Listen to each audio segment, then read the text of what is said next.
Hi friends, welcome to Vineetha kitchen and blogs. ఈరోజు వీడియోలో చిలకడ దుంపల హల్వా ఎలా చేసుకోవాలో చూసేద్దాం.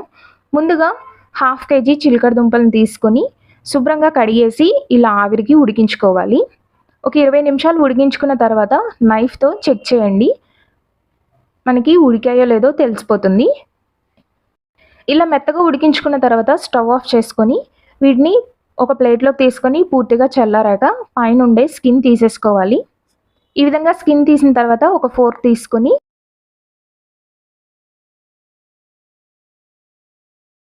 ఇలా మెత్తగా చేసిన తర్వాత ఈ ప్లేట్ని పక్కన పెట్టేసుకొని ఇంకొక ప్యాన్లో 1 టేబుల్ స్పూన్ నెయ్యి వేసుకొని హీట్ అయ్యాక మీకు నచ్చిన డ్రై ఫ్రూట్స్ వేసి గోల్డెన్ కలర్ వచ్చేంత వరకు వేయించుకోవాలి.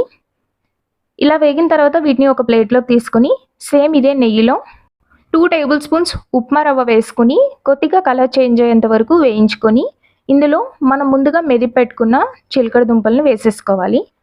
ఇలా వేసి స్టవ్ని లో ఫ్లేమ్లో ఉంచి అంతా కలిసే విధంగా కలుపుకోవాలి. ఇలా మధ్య మధ్యలో నెయ్యి వేసుకుంటూ కలుపుకోవాలి, అప్పుడే మనకి హల్వా టేస్ట్ అనేది బాగుంటుంది. ఈ రెండు బాగా కలిసిపోయి దగ్గరగా అయ్యేంత వరకు కలుపుతూ ఉండాలి. ఇందులో 200 గ్రాములు తురిమిన బెల్లం వేసుకొని ఒక 100 ml వాటర్ వేసి కలుపుతూ ఉడికించుకోవాలి. బెల్లం పూర్తిగా కరిగిపోయి ఇదంతా దగ్గరగా అయ్యేంత వరకు ఉడికించుకోవాలి. మధ్య మధ్యలో నెయ్యి వేసుకుంటూ ఉండాలి. బెల్లం కరిగిన తర్వాత కూడా దీని టెక్స్చర్ గట్టిగా అనిపిస్తే కొద్దిగా వాటర్ వేసి కలుపుకోండి. మనకి ఇదంతా ఉడకడానికి 15-20 మినిట్స్ అయితే టైం పడుతుంది. ఇలా ఉడుకుతున్న కొద్దీ ప్యాన్ నుండి సపరేట్ అవుతూ ఉంటుంది. ఈ స్టేజ్లో ఇంకొక టీ స్పూన్ నెయ్యి వేసి ముందుగా వేయించుకున్న డ్రై ఫ్రూట్స్ వేసి కలుపుకోవాలి. ఇలా అంతా కలిపేసిన తర్వాత స్టవ్ ఆఫ్ చేసేసుకోవడమే.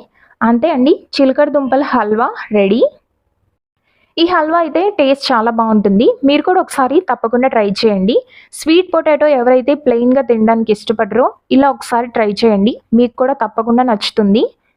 ఈ స్వీట్ రెసిపీ మీకు నచ్చినట్లయితే లైక్ చేసి కామెంట్ చేయండి. ఛానల్ని ఫస్ట్ టైం చూస్తున్నట్లయితే సబ్స్క్రైబ్ చేసుకోండి.